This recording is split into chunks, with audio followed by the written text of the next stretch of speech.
Size of business. Measurements of business size. The size of businesses can be measured in the following ways.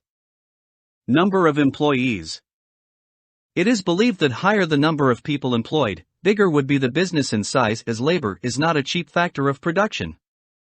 However, this is applicable to labor-intensive industries such as agriculture. It will not be a suitable gauge in case of firms that are highly capital-intensive or mechanized in nature, example, car manufacturing. Sales turnover. This method is easy to implement for firms in the same industry. Higher the number of times the firm is able to sell its stock in a year, higher would be the sales volume, thus bigger the business would be in size. However, if the firms are not in the same industry, it might create problems, as some firms are engaged in the production of luxury goods and services. For example, a firm selling consumer non-durables such as foodstuff will be able to sell them much quickly than firms engaged in the production of air jets. Capital employed. This is used to measure the size of a business in terms of the investment in machinery. Needless to say, this method is particularly applicable in case of capital-intensive industries. Market share. The term market share refers to the sales of a particular firm determined as a percentage of total market/industry sales. It is evident that there is no definite measure of comparing the size of different businesses. All the above-mentioned factors as well as other indicators such as profit can provide useful guidance in this context. Significance of small businesses. It is a general observation that small businesses not only survive but achieve success despite the presence of a large number of well-established competitors in the market. The following factors make a major contribution towards the significance of small firms in today's competitive business world. Personal services. Small firms are in a better position to offer personalized services to their customers. Non-standardized processes in which mass production does not serve the purpose can be handled in a more effective way if the firm is operating on a small scale due to the element of personal attention. The professions of hairdressing and tailoring fall in this category. Geographical limitations. Large firms tend to overlook small towns, villages, or remote areas due to geographical limitations and are more focused on major, metropolitan cities, finding them more profitable. This situation provides the smaller businesses with an opportunity to explore the market and serve the customers in these neglected areas. This is another reason why small firms manage to survive and flourish. Role of government. Governments play a supportive role towards small firms and infant industries. Such firms can benefit from a variety of subsidies including tax exemption and availability of cheap raw material and are able to reduce their costs. Moreover, there are no major technical or legal formalities involved in the formation or dissolution of small firms. This allows them to find a foothold in the market and attain a steady growth rate with the passage of time even if the initial investment is small. Demand for variety. Small firms do not rely significantly on advanced technology and are functionally flexible enough to adjust to the changing purchasing pattern of customers. It is a general observation that the workforce involved is multi-skilled and can perform a variety of functions as per requirement. In Pakistan, for example, almost the same group of people is found making bangles during Eid festivities and manufacturing kites when the kite flying season is on. Luxury items. High-income groups have the tendency of buying non-standardized or customized products. Luxury items such as private jets or jewelry are usually made to order and the potential customers need individual attention. Small firms can fulfill this requirement more effectively and are quite successful in businesses involving production and sale of luxury items. Internal growth. The term internal growth is used in a situation in which an existing business expands without joining hands with any other firm. Usually, a profitable firm is able to finance expansion by reinvesting profits. Internal growth is a relatively slower process, but there are examples of certain well-known companies such as Hoover that grew to a very large size while growing internally. External growth. This involves the acquisition of one firm by another. It could be done in the form of merger or takeover.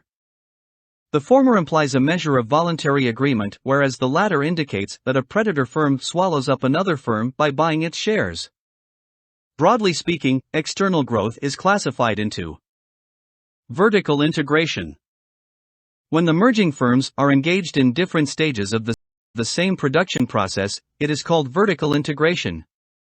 This could be further categorized into forward vertical integration, example, the owner of a cotton field taking over a textile mill, or backward vertical integration, example, the owner of a petrol station taking over an oil refinery. The significance of vertical integration is that it allows the concerned firms to enjoy economies of scale due to a reduction in average costs resulting from expansion. Moreover, it is easier to keep a check on quality-related issues since the manufacturer owns and controls the source of raw material also. The level of customer service can also be raised. Vertical integration proves to be profitable in the long run also because once the external links in the chain of production like the supplier of raw material are eliminated, the manufacturer is in a good position to keep the costs of production under control. However, there is a possibility that the sudden increase in the scale of business leads to certain serious management problems, technically known as the diseconomies of scale. Horizontal integration. This is a merger between firms that are dealing in similar products at the same stage of production. For example, if two car manufacturers join hands, it would be classified as horizontal integration. RBS and AB and AMRO, Walls and Polka, Mercedes and McLaren all represent horizontal integration. Horizontal integration proves to be beneficial for the management of the concerned business since it results in a marked decrease in competition and therefore higher prices can be charged. There will be economies of scale also. The merged firms can share their respective expertise and come up with technologically superior and more useful products. However, it has been observed that such a merger may lead to conflicts between the members of the workforce since they come from a different corporate culture and may find it difficult to get adjusted in the new environment and work closely as a unified force. Also, redundancy is caused due to duplication of jobs. Conglomerate/lateral integration.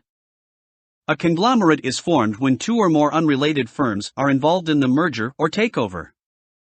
They deal in totally dissimilar products at different stages of production, example, a car manufacturer takes over a restaurant. Gillette, that took over Parker and Waterman pens, Braun Electronics and Duracell batteries is one of the leading conglomerates of the world. Firms involved in a lateral integration enjoy risk-bearing economies of scale since they operate in totally different industries at the same time. However, the lack of relevant experience may create hurdles for the management of a conglomerate. Friendly merger. This takes place when a business is facing operational problems and might want to continue, but under the control of a stronger company. Hostile takeover. This comes into effect when a firm resists or does not want to merge with another business but is taken over by the other firm forcefully. In such a situation, almost all the company's shares quoted on the stock exchange are bought. Synergy. Synergy is a term used to describe a situation when two things are better operated being one. In business, this is applicable in case of two companies joining hands in order to operate together and proving to be more productive. Joint ventures/strategic alliances. This is when two businesses decide to share costs and responsibilities pertaining to a business project.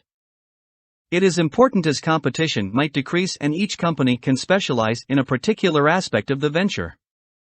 A significant plus point of joint ventures is that such companies can enjoy certain advantages of mergers or takeovers without losing their identity.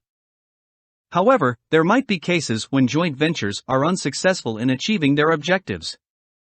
This is primarily due to disagreement between different managements as their views might conflict at times.